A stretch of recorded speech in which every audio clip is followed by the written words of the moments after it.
What the bikers didn't know was that the woman wasn't just some random target. They had crossed paths with someone who had the skills, the knowledge, and the connections to turn the tables. And now, with their reign of intimidation shattered, they were left with nothing. As the sirens faded into the distance, the woman smiled to herself, a quiet satisfaction settling over her. But just before she walked away, she glanced one last time at the now distraught bikers. There was one final twist. The woman wasn't just any victim.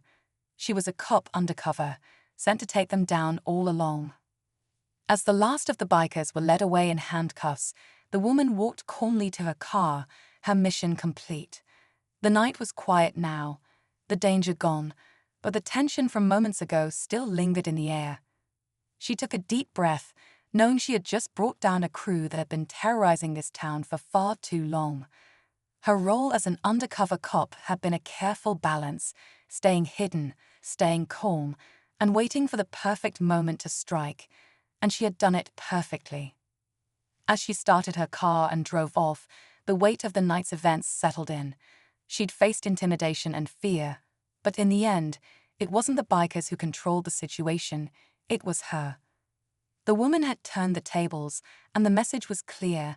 Never underestimate someone, no matter how quiet or unassuming they seem. The power was always within her reach. The door closed with a soft thud, and the bus lurched forward. The woman shot Maya one last look, as if daring her to do something. And for the first time, Maya felt the power shift, at least, that's what she thought. Just as Maya felt a flicker of victory in her stance, the bus jerked to a sudden stop. The force caught everyone off guard, and for a split second, the atmosphere shifted from tense silence to mild chaos.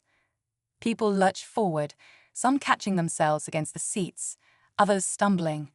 Maya instinctively reached out to steady herself, her hand grazing the back of the woman's seat. But then, out of nowhere, the woman snapped. "Watch where you're touching," she hissed, spinning around with a scowl. The unexpected outburst caught everyone by surprise.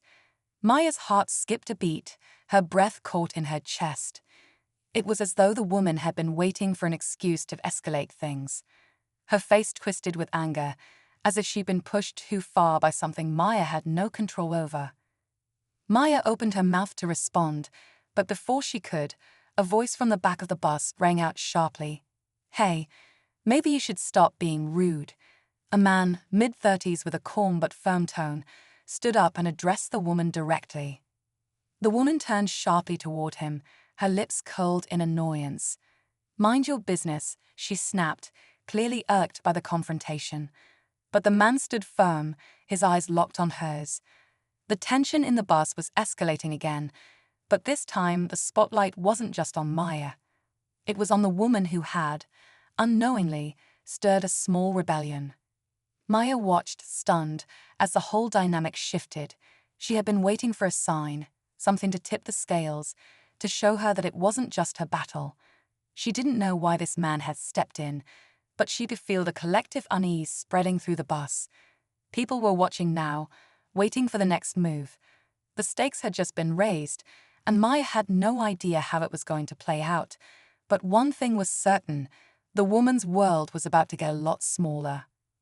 The man's words hung in the air, and for a brief moment, the bus was silent. The woman shot him a glare, her lips trembling with barely contained fury. "You don't know me, don't talk to me like that," she growled, but the man's calm, unshaken stance only seemed to fuel the fire. Maya stood, watching the exchange unfold, her heartbeat racing in her ears. She could feel the eyes of everyone on the bus now, all of them waiting for the next move. The woman, who had once seemed so sure of herself, was now visibly rattled, her grip on her purse tightening as if it were a shield. "I've had enough of this," Maya thought to herself, as the anger and frustration that had been building all this time finally bubbled to the surface. She took a slow, deliberate step forward, and then another, her gaze never leaving the woman. The passengers were murmuring now, whispers swirling around the bus. Maya reached the seat. She didn't ask. She didn't need to. She simply sat down, forcing a woman to confront the fact that she could no longer control the space. The bus was still moving, but the power dynamic had shifted. Maya exhaled deeply, a sense of relief washing over her as she settled into the seat, the weight of the moment finally lifting. But just when it seemed like the situation was about to settle, the unexpected happened. The woman stood up abruptly, her eyes wild with anger. "You think you've won? You don't know what's coming for you," she spat, and before anyone could react, she turned toward the driver. In a moment of shocking audacity, the woman started yelling at the driver, demanding that Maya be removed from the bus. The entire bus seemed to freeze in disbelief as passengers turned their attention to the altercation. But the driver, instead of complying, simply shook his head, his voice calm but firm. "No one's getting removed. You're free to leave if you don't like it." The woman's face drained of color as the weight of the driver's words hit her. The reality of the situation sank in. She stood there, humiliated and defeated, as the other passengers watched in quiet judgment. Before Jake could answer, the restaurant doors swung open again. This time, it wasn't a businessman, it was the staff. Servers, cooks, even the dishwasher. They had heard the rumors, and they had something to say. The restaurant fell silent as the staff gathered around the table. Their faces were tense, but their eyes held something Jake and Lisa hadn't seen the night before: hope. A waitress stepped forward. "Mr. Bennett, you built this place for the people. If Carter takes over, we all lose. The food, the customers, that history, it'll all be gone." Carter scoffed, closing his folder with a snap. "Sentimental nonsense. Restaurants aren't built on feelings, they're built on profit." Jake met Mr. Bennett's gaze. "Maybe, but they survive on loyalty." He gestured toward the staff. "These people believe in what you started, and so do we. We don't just want to buy the restaurant, we want to rebuild it together." For a long moment, Mr. Bennett said nothing.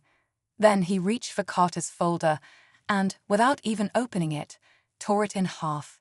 "Get out," he said firmly. Carter's face darkened, but he knew when he'd lost. He stormed out without another word. Lisa let out a breath she didn't realize she was holding. Mr. Bennett turned to them, a small smile forming. "All right," he said. "Let's make this official." But just as relief washed over them, the front door opened one last time. A city inspector stepped in, clipboard in hand. "Mr. Bennett," he said, "we need to talk. There's a problem with the restaurant's license." Jake and Lisa exchanged a glance. Their fight wasn't over yet. Jake's stomach dropped. After everything, was this going to be the thing that stopped them? Mr. Bennett sighed, rubbing his forehead. "What kind of problem?" The inspector glanced at his clipboard. "Some paperwork got lost in the system. Without it, the restaurant can't legally operate." Lisa's mind raced. "Is it fixable?" The inspector nodded. "Yes, but it'll take a few days." For a moment, no one spoke. Then Mr. Bennett chuckled.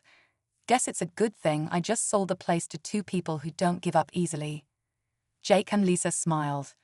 Over the next few days, they worked with Mr. Bennett and the staff to get everything in order. And when the doors finally reopened, it wasn't just a restaurant, it was a fresh start. As the first customers walked in, Jake glanced at Lisa. "Think they'll give us a table this time?" She grinned. "I think we own all of them."